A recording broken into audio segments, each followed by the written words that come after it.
Please subscribe Sadhguru Sai Creations.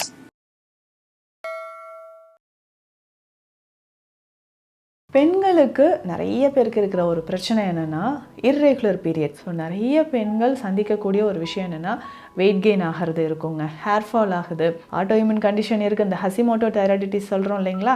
இந்த condition இருக்கக்கூடிய பெண்களுக்கு ஃபேஸில் அன்வான்ட் ஹேர் க்ரோத் இன்னும் நிறைய பேருக்கு வருது.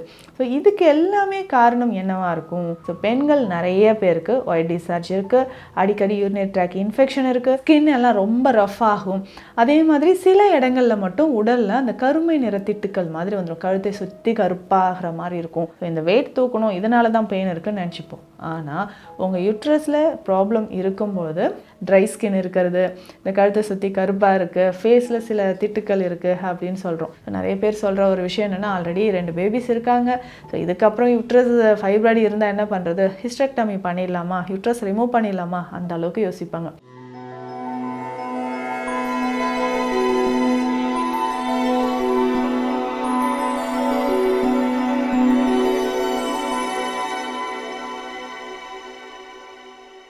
சத்குரு சாய் கிரியேஷன் வியூவர்ஸ் அனைவருக்கும் வணக்கம். நான் டாக்டர் நித்யா, சித்தா ஃபிசிஷியன். பெண்களுக்கு நிறைய பேருக்கு இருக்கிற ஒரு பிரச்சனை என்னென்னா இர்ரெகுலர் பீரியட்ஸ். எனக்கு வந்து பீரியட்ஸ் சைக்கிள் ரெகுலராக அந்த டேட்க்கு இல்லைங்க, 28 டேஸ், 30 டேஸ், 35 டேஸ். ஸோ இது வந்து நார்மலாக இருக்கக்கூடிய பீரியட் சைக்கிள். பட் இதை தாண்டி 40 டேஸ் ஆகுது, 2 months ஒன்ஸ் வருது, 3 months ஒன்ஸ் வருது. ஸோ இந்த இர்ரெகுலர் பீரியட்ஸ் நம்ம அந்த சைக்ளிக் பீரியட்ஸை கரெக்டாக கொண்டு வர்றதுக்கு என்னென்ன ஹெர்பல்ஸ் இருக்குது, நம்ம டயட்டில் என்ன உணவு முறைகள் ஃபாலோ பண்ணணுன்றதை பார்க்கலாங்க. இந்த மாதிரி இர்ரெகுலர் பீரியட்ஸ் இருந்தால் கிடுகிடுன்னு வெயிட் கெயின் ஆக ஆரம்பிச்சிடும். ஸோ நிறைய பெண்கள் சந்திக்கக்கூடிய ஒரு விஷயம் என்னென்னா வெயிட் கெயின் ஆகிறது இருக்குங்க, ஹேர் ஃபால் ஆகுது, காரணமே இல்லாமல் ஏன் இந்த மூட் ஸ்விங் நமக்கு வந்துகிட்டே இருக்குன்னு யோசிப்பாங்க. ஸோ இந்த இர்ரெகுலர் பீரியட்ஸ் இருக்குது, நிறைய பேர் அதை கேர்லெஸ்ஸாக விடுறதுனால கொஞ்ச நாள்லேயே நமக்கு வெயிட் கெயின் ஆக ஆரம்பிச்சிடும். ஸோ அது மட்டும் இல்லாமல் நீங்கள் கண்டிப்பாக நம்மளுடைய ஹார்மோன் டெஸ்ட் எடுத்து பார்க்கணும். ஸோ நார்மலாக தைராய்டு இஷ்யூஸ் ஏதாவது இருக்கான்றதை செக் பண்ணிக்கோங்க. So first reason period cycle நார்மலாக இல்லை அப்படின்னும்போது நமக்கு ஃபஸ்ட் ரீசன் என்னென்னா thyroid hormone. So thyroid level நமக்கு நார்மலாக இல்லை, அதுவும் ஹைப்போதைராய்டிசம் இருக்குது, ஆட்டோஇம்யூன் கண்டிஷன் இருக்குது, இந்த ஹசிமோட்டோ தைராய்டிட்டிஸ் சொல்கிறோம் இல்லைங்களா. இந்த கண்டிஷன் இருக்கக்கூடிய பெண்களுக்கு அதிகமாக இந்த இர்ரெகுலர் பீரியட்ஸ் அப்படின்ற ஒரு பிரச்சனை இருக்குங்க. ஸோ காரணமே தெரியாமல் வெயிட் கெயின் ஆகுது, இல்லை உடல் பருமன் அதிகமாகிட்டே போகுது, நிறைய ஹேர் ஃபால் ஆகுது, ஃபேஸில் அன்வான்ட் ஹேர் க்ரோத் இன்னும் நிறைய பேருக்கு வருது. ஸோ இதுக்கு எல்லாமே காரணம் என்னவாக இருக்கும்? இந்த ஹைப்போதைராய்டிசம் இருந்து அதனால் இர்ரெகுலர் பீரியட்ஸ் வர்றது ஒரு காரணமாக இருக்குது. ஸோ இதை தாண்டி நிறைய பேருக்கு ஒயிட் டிஸ்சார்ஜ் இருக்கான்னு செக் பண்ணிக்கோங்க. ஸோ பெண்கள் நிறைய பேருக்கு ஒயிட் டிஸ்சார்ஜ் இருக்குது, அடிக்கடி யூரினரி ட்ராக் இன்ஃபெக்ஷன் இருக்குது. ஸோ இந்த ஒயிட் டிஸ்சார்ஜே நமக்கு இன்ஃபெக்ஷனாக மாற ஆரம்பிக்கும். அப்போ அந்த சர்விக்ஸில் ஏதாவது இன்ஃபெக்ஷன் இருக்கா, இல்லை சர்விக்ஸில் ஏதாவது கட்டிகள் இருக்கா அப்படின்றத செக் பண்ணிக்கணும். இது ரொம்ப ரொம்ப முக்கியமாக ஃபாலோ பண்ண வேண்டிய விஷயங்க. இந்த ஹார்மோன்ஸ்லேயே ஸோ நம்ம பெண்கள் உடலில் ஸோ ப்ரொலாக்டின் ஹார்மோன் எவ்வளோ இருக்குது, ஈஸ்ட்ரோஜன் லெவல் எவ்வளோ இருக்குது, ப்ரொஜெஸ்ட்ரான் லெவல் எவ்வளோ இருக்குன்னு செக் பண்ணிக்கணும். ஒருவேளை மேல் ஹார்மோன் நம்ம பாடியில் மினிமமாக செக்ரீட் ஆகிட்ருக்கும், ஸோ இது அதிகமாகிடுச்சா அப்படின்றதும் செக் பண்ணிக்கோங்க. ஸோ அந்த மாதிரி இருக்கக்கூடிய பெண்களுக்கு தான் உடல் பருமன் அதிகமாகுது, ஸ்கின் எல்லாம் ரொம்ப ரஃப் ஆகும். அதே மாதிரி சில இடங்களில் மட்டும் உடலில் அந்த கருமை நிற திட்டுக்கள் மாதிரி வந்துடும், கழுத்தை சுற்றி கருப்பாகிற மாதிரி இருக்கும், ஃபேஸ்லேயே சில இடங்கள்லையோ இல்லை அதிகமான ஹேர் ஃபால் ஆகிறது, அடிக்கடி வியர்வை வர்றது. ஸோ இந்த மாதிரி அவங்களுடைய பாடியில் நிறைய சேஞ்சஸ் நடக்கிறதும் பார்க்கலாம். அப்போது இந்த ஹார்மோன் இம்பேலன்ஸ்னால இவ்வளோ பிரச்சனைகளோடு சேர்த்து பீரியட் சைக்கிள் நமக்கு நார்மலாக இல்லை அப்படின்னும் போது இம்மிடியேட்டாக நம்ம பண்ண வேண்டியது ஃபஸ்ட்டு பிளட் டெஸ்ட் பார்த்துடணும். செகண்ட் நம்ம பண்ண வேண்டியது என்னென்னா ஸ்கேன் எடுத்துருங்க. ஸோ கம்ப்ளீட்டாக ஒரு ஹோல் அப்டமன் ஸ்கேன் எடுத்து பார்த்துடணும். ஸோ யூட்ரஸில் ஃபைப்ராய்டு இருக்கா, முக்கியமாக பிசிஓடி இஷ்யூஸ் இருக்கான்னு செக் பண்ணிக்கோங்க. ஸோ இதை தாண்டி நிறைய பெண்களுக்கு இந்த ஃபைப்ராய்டு யூட்ரஸோட எண்டோமெட்ரியம் திக்னிங் இருக்கும், பல்கி யூட்ரஸ் அப்படின்ற ஒரு பிரச்சனை இருக்கும். ஸோ இந்த பல்கி யூட்ரஸ் பெரும்பாலும் ஒரு 40 வயதை கடந்த பெண்கள் நிறைய பேருக்கு இந்த பல்கி யூட்ரஸ் ப்ராப்ளம் இருக்குங்க. ஸோ பல்கி யூட்ரஸ் இருந்துச்சுனாவே கண்டிப்பாக லோயர் அப்டாமன் பெயின் இருக்கிறது, இர்ரெகுலர் பீரியட்ஸ் வரும், பேக் பெயின் ரொம்ப சிவியராக இருக்கும், நீங்கள் என்ன நினச்சிப்பீங்க, பேக் பெயின் இருக்கா, தைலம் அப்ளை பண்ணிக்கலாம், நம்ம ரொம்ப நேரம் நிற்கிறோம் இதனால தான் பெயின் இருக்குது, ஸோ இந்த வெயிட் தூக்கணும் இதனால தான் பெயின் இருக்குதுன்னு நினச்சிப்போம். ஆனால் உங்கள் யூட்ரஸில் ப்ராப்ளம் இருக்கும்போது பேக் பெயின் வர்றதுக்கோ இல்லை அதிகமாக ஒயிட் டிஸ்சார்ஜ் உங்களுக்கு இருக்குதுன்னு சொல்லும்போதும் பேக் பெயின் வர்றதும் ஒரு முக்கியமான சிம்டம்ஸாக இருக்குது. இதை நீங்கள் கவனமாக பார்த்துக்கணும். சரி, இந்த ஹார்மோன் இம்பேலன்ஸ் எல்லாம் சரி பண்ணணும், நார்மலாக வெயிட் லாஸ் பண்ணணும், பீரியட் சைக்கிளையும் நம்ம கரெக்ட் பண்ணணும்னா நம்மளுடைய டயட்டில் சில விஷயங்களை நீங்கள் ஃபாலோ பண்ணி தான் ஆகணும். ஸோ அந்த மாதிரி சில விஷயங்கள் சொல்லும்போது நிறைய பேருக்கு அந்த ஸ்வீட்ஸ், ஸோ ஸ்வீட் கிரேவிங்ஸ் இருந்துக்கிட்டே இருக்கும். ஸோ இந்த மாதிரி டைமில் ஸ்வீட் கிரேவிங்ஸ் கண்டிப்பாக இருக்கும். ஸோ அதிகமாக நீங்கள் ஸ்வீட்ஸ் சாப்பிடும்பொழுதும் இர்ரெகுலர் பீரியட்ஸ் வர்றதுக்கான வாய்ப்புகள் நிறையவே இருக்குது. ஸோ அதனால் ஸ்வீட் கிரேவிங்ஸ் குறைச்சிக்கோங்க.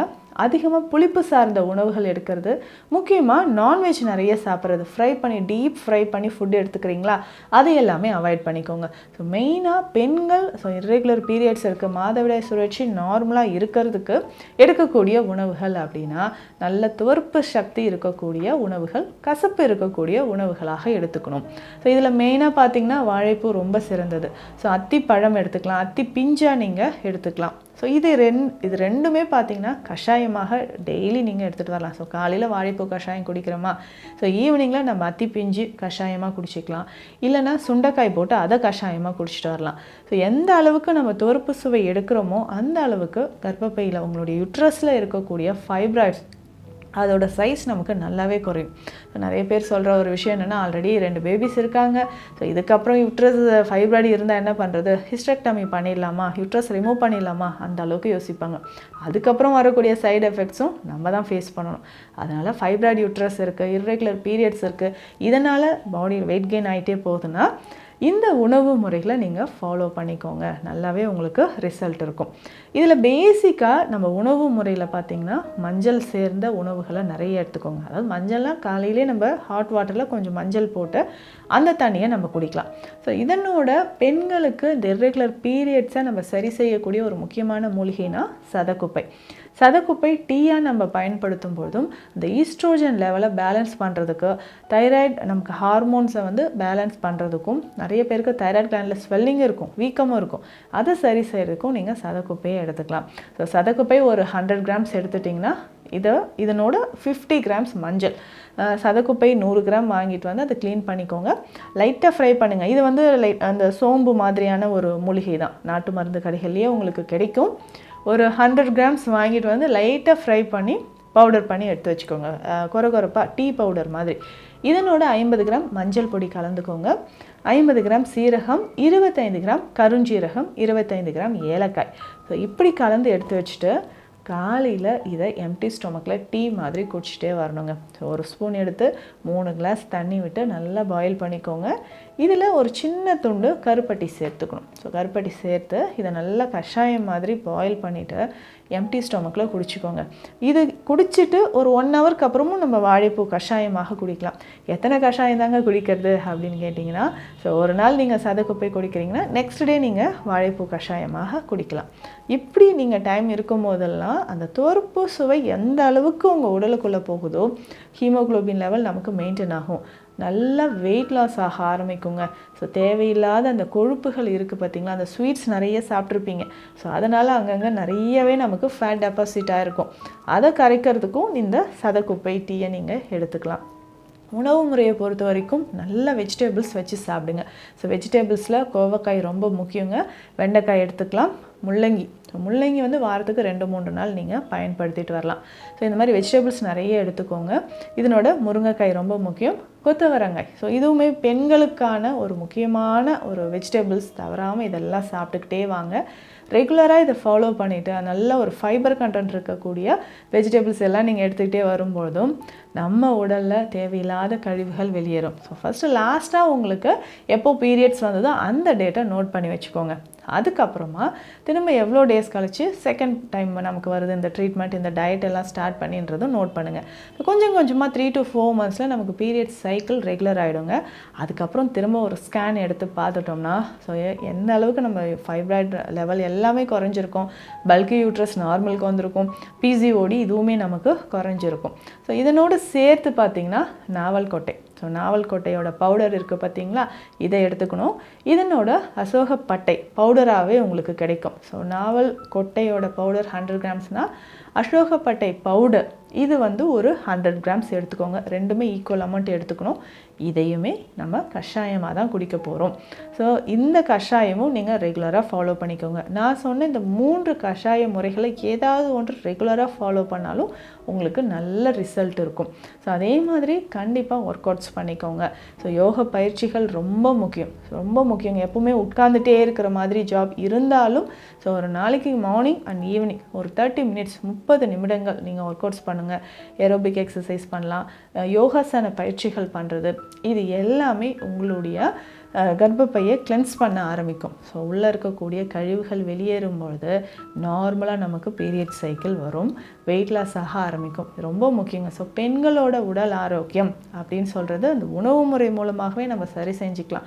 அதுக்கப்புறம் எக்ஸ்டர்னலாக வெளிப்பிரயோகமாக சொன்னது நம்ம நிறைய விஷயம் சொன்னோம் இல்லைங்களா, ட்ரை ஸ்கின் இருக்கிறது, இந்த கழுத்தை சுற்றி கருப்பாக இருக்குது, ஃபேஸில் சில திட்டுக்கள் இருக்குது அப்படின்னு சொல்கிறோம். ஸோ இதுக்கு நீங்கள் அருகன் தைலம் பயன்படுத்திக்கலாம். இல்லைன்னா ஆல்மண்ட் ஆயில், அது கூட கொஞ்சம் மஞ்சள், கஸ்தூரி மஞ்சள் மிக்ஸ் பண்ணி டெய்லி அப்ளை பண்ணிகிட்டே வாங்க. ஸ்கின்னில் இருக்கக்கூடிய பிக்மெண்டேஷனும் மறைய ஆரம்பிக்கும். ஸோ இந்த பதிவில் சொல்லியிருக்கக்கூடிய விஷயங்கள், ஸோ இர்ரெகுலர் பீரியட்ஸ் இருக்குது, வெயிட் கெயின் ஆகிடுச்சு அப்படின்னு கவலைப்பட்டிங்கன்னா இந்த விஷயங்கள் எல்லாமே ஃபாலோ பண்ணுங்கள். மீண்டும் அடுத்த பதிவில் சந்திக்கலாம். நன்றி.